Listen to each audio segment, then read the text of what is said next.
Question number 4, Dr. Islam. What is your thought on the paleo diet? All right.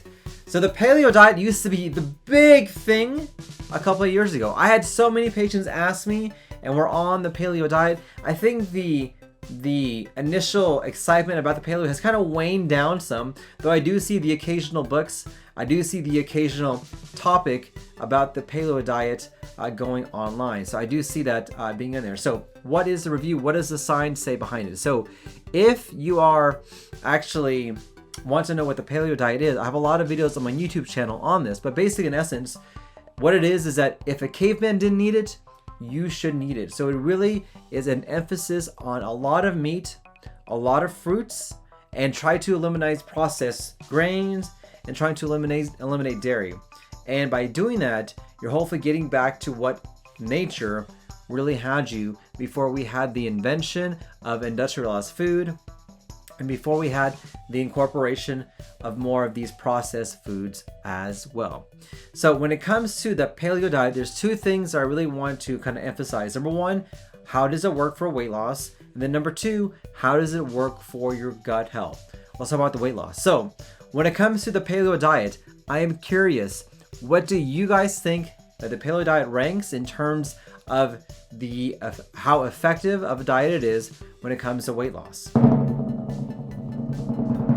It is ranked 31 out of 39. Say what? Yes, that is pretty bad. The paleo diet is not that great when it comes to weight loss. What about gut health?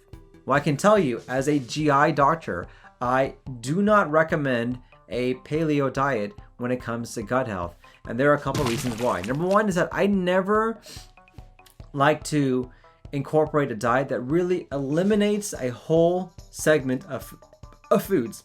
I would rather we try to increase the amount of foods that we're eating that are healthy as opposed to restricting a whole category of food. I feel like diets like the paleo diet and the keto diet really try to make one particular foods the villain, which can get people confused, but also can make it very hard for people to adhere. Number 2 is that we do know that the diet a paleo-like diet is very high in meat. And we also know that a diet that's high in meat does increase the amount of inflammation going on inside your colon. There's very good evidence for that. The more meat that you have, the more bad bacteria grows inside your GI tract. It physically changes your gut microbiome. And we know that has a consequence with causing low-lying inflammation, higher risk for developing cancer, higher risk of developing colon issues, higher risk of developing constipation, on and on and on. And I don't want to put you on a diet that I know can cause harm for you long term.